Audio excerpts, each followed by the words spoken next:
So every time I spend $5 on something I know I don't need, I invest $5 into something I do. That's a really good principle. Because you're not going to spend $500 on something useless because you know you're going to have to invest $500 into something else. And that's $1,000. Amateurs listen to their feelings. Professionals run the system. It doesn't matter if you're tired. It doesn't matter if you're... It's irrelevant. It's completely irrelevant. And now, can you take that too far and completely burn to the ground? Yes. And you can't have 50 principles that are all musts. Next Level Nation, welcome back to another episode of Next Level University, where we help you level up your life, your love, your health, and your wealth. Today, for episode number 1923, a simple mindset shift that matters a lot. So it's a simple mindset shift, so this episode will probably be a little bit quicker than normal, but Alan sent me a screenshot last night or this morning, and he had, I think, $16.75 of credit card rewards. And he sent it to the bank account. He said, every little bit counts. And honestly, 5 years ago, if I saw that, I'd be like, dude, what the hell are you doing? Like $17. $17. I mean, what are we going to do with $17?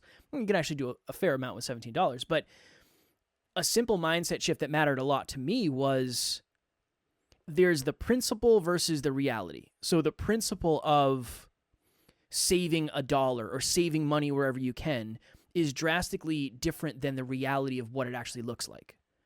The principle matters way more than the reality usually does. Another example of this, I guess the IRS is paying more mileage for people who get to track their miles, like 70 cents per mile now. I don't know. I think it was 65 before. And I was talking to Taryn because Taryn tracks her miles for work. And I said, oh, it looks like it's going up. And she said, well, my company pays me, so the government thing, I don't know. And I was literally thinking to myself, well, I mean, if it's only going up 5 cents per mile and you drive 100 miles, that's only $5. And I was like, well, if you drive 1,000 miles, though, that's 50. I mean, if you drive 10,000 miles, that's $500. That's a lot of money. Mm-hmm. So it's the principle matters more than the specifics. That's really something that I'm definitely guilty of not appreciating in the past as much as I do today. Is that landing? Is what I'm saying landing, you think? Definitely. Okay. Yeah, So I think one of the things Kevin and I have learned a lot from each other over the years, and one of the things that I think has always baffled is probably the wrong word, but confused you, is why I'll spend extra time making every little thing on Canva perfect. Yeah. And I live a very principle-centered life. I don't care if it's $1,600 or $16. It doesn't matter. It's the point of being resourceful that is a principle that I do no matter what. Mm. And this can be a bottleneck at times. Like there's a playful saying of if you trip over dollars to save pennies, that's not very intelligent. But a principle-centered life, there's a bunch of different paradigms, and there's a book called The 7 Habits of Highly Effective People, and it's a really, really, really, really good book. I mean, it's just important. And Stephen Covey was great, and he was one of the early sort of productivity thinkers of the day. I want to say 70s, maybe 80s. But anyways, so he talks about how everyone has a paradigm. We've talked about this in the past, and the paradigm is what's your belief about life? And there's a bunch of different ones. Some people believe life is about work. Some people think life is about family. Some people believe life is about having fun. I talk about how I grew up my mom and stepdad had a pleasure-centered paradigm. And so unconsciously, they believed that life was about having as much fun as possible. And I think that's actually a terrible paradigm to choose. And I definitely did some of that, as I mentioned in the last episode. I ran amok for a time and let it ride, as they'd say, and I did have a blast. But on the other side of that is usually massive pain and suffering. But now I live, Stephen Covey talks about a principle-centered paradigm, which is someone who has deep-rooted beliefs that they stand by no matter what.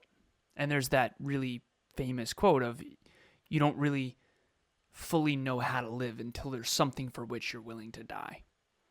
And that seems really irrational, but it means you're all in on something. And so this podcast, Kevin has playfully said, sometimes I think it's annoying because I'll ask you a question and you won't really give me a straight answer because I'll sort of give you maybe the deeper philosophical understanding of principles. To me, principles are everything. Principles are like me going into Kevin's brain and reprogramming it. And one example of a principle is being resourceful. And so I'll give you an example. So Emilia will literally not kill a bug in our house. She will ask me to grab a jar, spider, and get the spider and then put the spider outside. You know, the birds eat the spiders eat the flies. It's a circle of life thing. It's a principle. Should she waste her time not killing a spider? It's who she is. She's a principle-centered human being. So she'll never litter. Never. No matter what. No littering. She has to override her principle-centered paradigm to not go pick up other people's litter. We'll be going for a walk in our condo complex, and she'll go out of her way to pick up everybody's litter. And I appreciate and adore that about her because she will never, ever, ever, ever, ever go outside of alignment with her principles. And to me, I think that we admire and respect that a lot, particularly someone who has very positive, constructive, virtuous principles. I've tried really hard. Like, monogamy is a principle. It doesn't matter. It doesn't matter. There's no circumstance, under no circumstance, no matter what happens, will I ever lie to Emilia? Will I ever cheat on Emilia? No matter what happens. There is no story. There is no, oh, well, she did. And, oh, well, she was, none of, it's over. And when you have principles you're willing to die for, you end up living a really fucking awesome life. We went a little bit heavier than I was going. I was just talking about, $17 cash back. We can. That's one of my principles. That's fair. Also, do your cats murder insects? Yeah, Tao Riel. She, every single night we bring Tucker out in the basement downstairs. He has a little poopy spot under the deck. And she always waits for a moth. You're just stacking dumps up under the deck? Oh, yeah, man. Of course. Oh, interesting. What do you mean? I don't know. Yeah, he has a leash that is attached to inside, and we let him out. He has a little staircase. How often you pick it up? Once a month, maybe. We don't go back there. So you're stacking turd under there, brother. I'm gonna come over to Alan's house. Like, yeah, it's raining out. I gotta get under this deck here so I don't get wet. You never come through the back. Just stacking turd. We don't have many guests, Kev. So your animals. We also are So do they murder bugs? Yes. So Tauriel, real quick, she waits every night when Tucker goes out. There's a little crack in the door, so the leash can get out there because it's one of those retractable leashes that he can go all the way out if he wants, but he's still on the leash. And Tao waits for a moth because there's a floodlight right out there that the moths are attracted to, and she cannot wait for a moth to try to come in. And she'll just, she's amazing. She'll jump 6 feet. Fudge is the same. Fudge looks around and he looks at the ceiling, and if he sees like a bug on the ceiling, he starts screaming, and then I have to like pick him up and try to get him to the ceiling. Yeah. Which maybe is a little cruel. I don't know. These are like little flies, maybe. It is. It's one of those things that Tao wants me to get her a moth. And I don't. But I do for Fudge because Fudge is my dude. You do what you got to do, man. Look, I'm not going to judge it. You broke into my place. But then again. That means you don't have a principle. And that's okay. No, I definitely don't. I would say it's a preference more than a principle. Yep. Dude, that's a conversation I would love to talk about. If something is like on the floor, like a ladybug or stink bugs or whatever, I routinely let them out. Yeah. But if it's like 9 o'clock at night, no, you're good. If it's like 9 o'clock at night, Fudge wants to do a little hunting, I'm gonna let him. Yep. I'm gonna let him live. This is my other thought, and this is kind of where I was going with this episode too. There's a big difference between saying there's only 15 minutes for me to work out, it's not worth it, and saying there's only 15 minutes, but I can get something done. Those are two very, very, very different mindsets around stuff. Let's have this. I think this is I know this isn't where you intended to go, but preference versus principle. Very rarely is it. Very rarely is it. Preference versus principle. That has got to be one of the biggest differences in human beings. Seriously. Dude, is going to the gym, is exercising a principle or is it a preference? That one distinction will change your entire life. Emilia and I decided it was a principle. We're going to exercise every day. That's a principle. We're never missing on that.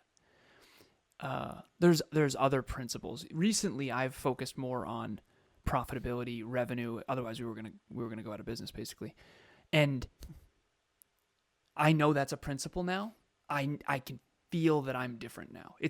I now understand the downside of not having that be a focus. If you're the CEO of a company, for anyone out there, you have to focus on revenue. It doesn't mean that that's the only important thing, but if you don't, you're going to go out of business. Most likely. And I now have that as a principle. And money's not bad. Profitability is not bad. It's actually necessary in order to create positive change in the world. So people talk about mindset all the time. What is mindset? Mindset is just a set of principles. It's a set of paradigms. It's a set of...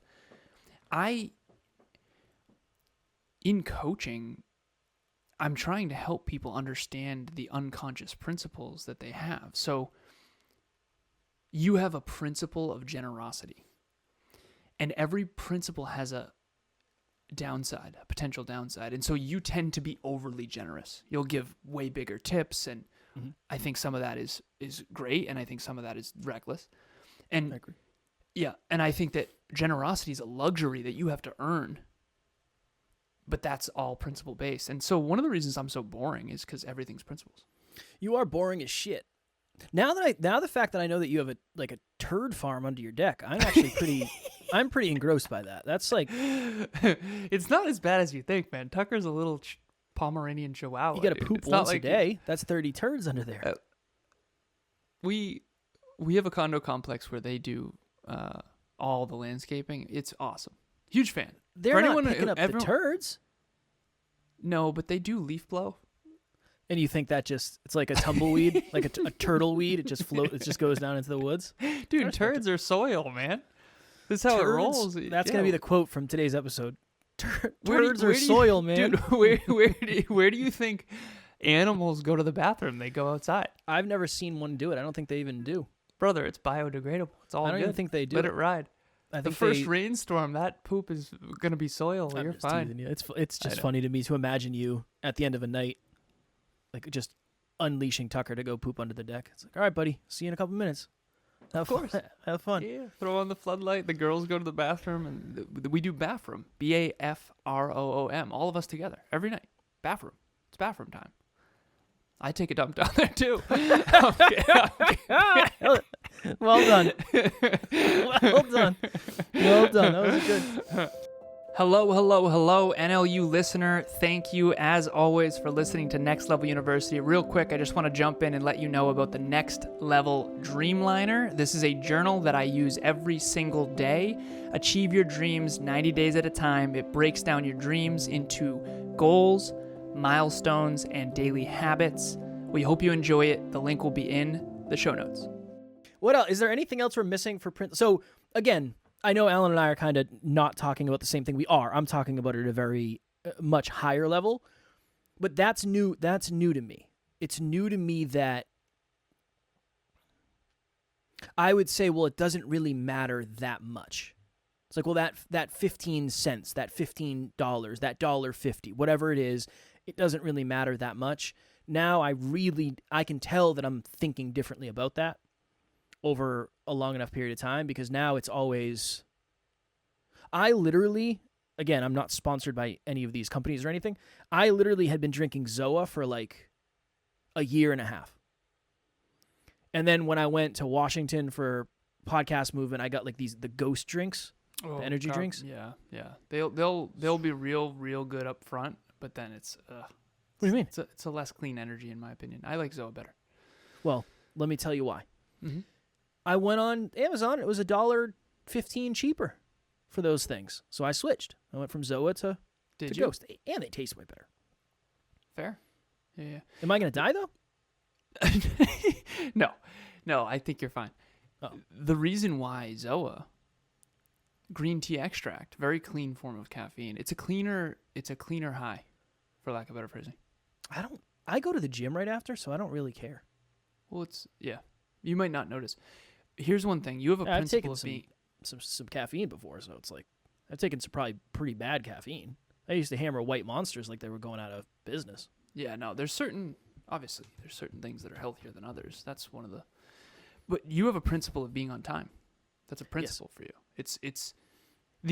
You've heard people say, well, you got to turn your shoulds into musts. Yeah. Yes, agreed. But how many musts can you have? And your musts are determining the quality of your life. Seriously. I am constantly trying to reevaluate. So 2025 is coming up, obviously, in case anyone didn't know. And I'm reevaluating my new musts.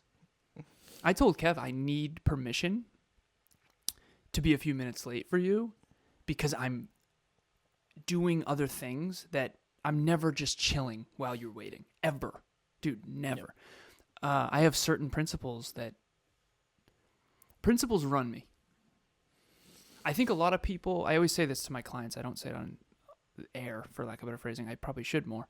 I always say amateurs listen to their feelings. Professionals never, ever, ever listen. Let me rephrase this. Amateurs listen to their feelings. Professionals run the system. It doesn't matter if you're tired. It doesn't matter if you're... It's irrelevant. It's completely irrelevant. And now, can you take that too far and completely burn to the ground? Yes. And you can't have 50 principles that are all musts. You can't exercise every day. Okay, mobility, not a must. It's a preference. Yeah. Exercising every day is a principle. It's a must. And I think principle versus preference is a very powerful reframe for 2025. Everybody ask yourself, what are the things that are principles for me? Like maybe you never, ever, ever, no matter what, will ever flirt with another person. Maybe that's a principle. Maybe you'll never lie. You can't lie. Maybe you omit truth or don't say the whole truth, but you'll never lie to someone's face when they ask you directly. Like we all have principles. The problem is they're all unconscious. We need to get them up here and then reprogram them. And that's one of the reasons why most of us don't achieve our goals is that our principles aren't aligned with what's required to actually achieve the goal. One of the reasons you and I aren't more successful is because we have principles that make it harder to succeed. Well, if anybody wants to buy the company / I don't know, cigarette companies or whiskey companies that want us to run some ads, shoot me a message, Kevin at nextleveluniverse.com. What are some of your principles, man? I'm fielding all. Yeah, no, that's something. Somebody said that to me the other day. They were like, wait, did I heard you talk about on an episode where you said you don't do ads. And they said, what do you mean? I said, we don't do outside ads. If we ever talk about stuff, it's our own stuff. It's our own products, our own services. Mm-hmm. And they're like, is that the best way to do it? And I was like, probably not. No, no, probably not. But that's what we decided early on. And we said it once. And then from there, it was like, there's really, I don't mean this in an arrogant way. There's no, The Rock could message me right now and say, I'll give you $1 million a month to promote Zoa. And we would say, no, I just don't. Yep. That's not how I want to do it. It's against the principle. It doesn't matter if it's $1 or $1 million. It's the principle. It's not the specifics. And there's reasons underneath that. I want to share this. I think this is an awesome episode. That means hopefully people will like it. We'll see. I listen to certain podcasts. 10 years ago, I started getting into self-improvement and podcasts, and Tim Ferriss's show was one of my favorites, and there was a couple others. And now, Brendan Burchard's show. Again, I still respect Brendan's work, but his show is hot garbage. It's all ads. It's so brutal. The first 6 minutes is like, hey, there's no way you're eating all those different food services and all the different. It's like I've heard more different types of caffeine. You're gonna die of a caffeine overdose. Every morning the first thing you're full of it. You've sold out. We talked about this on group coaching. Like people who sell out. What does that mean? You and I talk behind the scenes. We'll keep it behind the scenes. But you talk about people who you think sold out.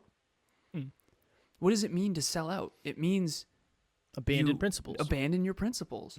The principle of why we don't advertise on this show is because we're so frustrated with all these people who claim to want to help people, who want to be about self-improvement over everything, and then they say, hey, by the way, sorry to interrupt to this broadcast, but did you hear about this kettlebell?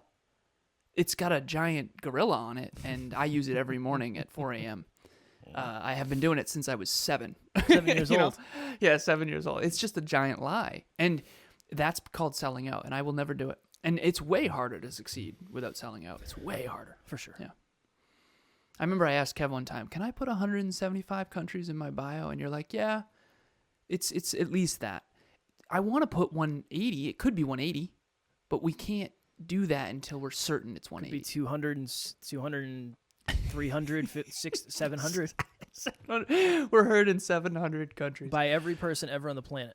Yeah, every person ever on the planet has heard about us and listened to all of our podcasts. I had a funny moment the other day. I was with a podcaster coaching them, and I had this thought. I was like, I wonder if anyone even knows how many countries there are. Because everything's numbers for me. Like when you say heard in 175 countries, does that build any credibility? There's only 195 of them. So we've been heard in almost all the countries. But I wonder if people walk around going, there's got to be at least 500 countries, right?